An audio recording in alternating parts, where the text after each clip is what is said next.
जिला विकास प्राधिकरण तथा महायोजना को समाप्त किए जाने की मांग को लेकर प्राधिकरण हटाओ मोर्चा ने जिलाधिकारी के माध्यम से प्रदेश के मुख्यमंत्री को ज्ञापन भेजा है।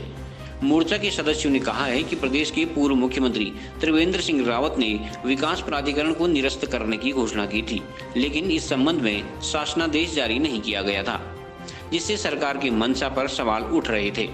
लेकिन इस बीच नवनियुक्त मुख्यमंत्री तीरथ सिंह रावत ने भरोसा दिलाया है कि विकास प्राधिकरण को खत्म किया जाएगा। इधर प्राधिकरण हटाओ मोर्चा ने डीडीए सहित महायोजना को भी समाप्त करने की मांग की है। देखिए, जो अभी माननीय मुख्यमंत्री महोदय की जो घोषणा थी कि अभी अपने पर्वतीय जनपदों में जिला स्तरीय विकास प्राधिकरण को जो स्थगित करने की अभी परसों कैबिनेट ने एक डिसीजन लिया है, तो उसके चलते हम आज माननीय मुख्यमंत्री महोदय को हमने एक ज्ञापन दिया है जिलाधिकारी महोदय के माध्यम से कि जो पर्वतीय जनपदों में जिला स्तरीय विकास प्राधिकरण को स्थगित नहीं, हम यहाँ की सारी आम जनता की मांग है उसको पूर्ण रूप से निरस्त किया जाए, क्योंकि जो पहाड़ की विषम भौगोलिक परिस्थितियां हैं जिसमें यहाँ पर लोग यहाँ पर रह रहे हैं, तो यहाँ पर ज़मीनों की स्थिति ऐसी नहीं है कि जो अभी जो प्राधिकरण के वर्तमान नियम हैं, वो जो मानक हैं, वो बिल्कुल इन ज़मीनों को देखते हुए प्रतिकूल हैं, इसके अनुकूल नहीं है। और साथ ही वर्ष 2011 से बागेश्वर महायोजना 2031 लगी हुई है, जिसके चलते हमारी अपनी नाप ज़मीनों का जो भू उपयोग है, इनके द्वारा मनमाने ढंग से इसको परिवर्तित कर दिया गया है, सुनिश्चित कर दिया गया है कि जिससे कि आदमी अपनी नाप ज़मीन में अपना घर नहीं बना पा रहा है। और यहाँ पर इसके चलते जनपद में दो आत्महत्या की घटनाएं यहाँ पर हो गई हैं।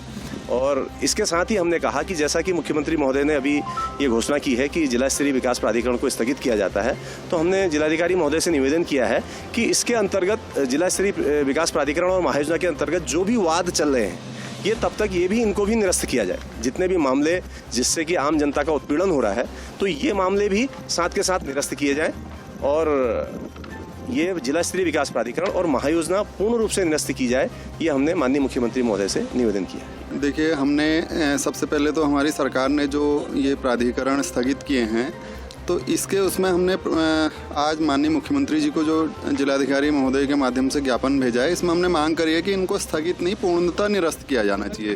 क्योंकि ये पहाड़ी भू संरचना के अनुरूप ये प्राधिकरण नहीं बने हैं। दूसरा, हमने ये मांग करी है कि जो बागेश्वर में बागेश्वर महायोजना 2031 लागू है, इसे भी पूरी तरह निरस्त किया जाना चाहिए। और तीसरा, हमने जो मांग करी है वो करी है कि जो प्राधिकरण और महायोजना के चलते जो लोगों के ऊपर जो वाद लादे गए हैं, इन वादों को भी निरस्त किया जाना चाहिए। अभी देख रहे हैं कि लोगों के ऊपर चालानी कार्रवाई हो रही है, लोगों के ऊपर ध्वस्तीकरण के ऑर्डर लगातार पास हो रहे हैं, तो हमने ये भी कहा है कि क्योंकि शासन ने ये स्थगित किया है, तो यहाँ भी जो वाद की कार्रवाई है, इस पे भी बागेश्वर जिला प्रशासन, प्राधिकरण प्रशासन शिथिलता बरतनी चाहिए, क्योंकि अभी शासन से ये चूँकि निरस्त स्थगित हुआ है, तो ये भी स्थगित होनी चाहिए। CCN न्यूज के लिए हिमांशु जोशी की रिपोर्ट।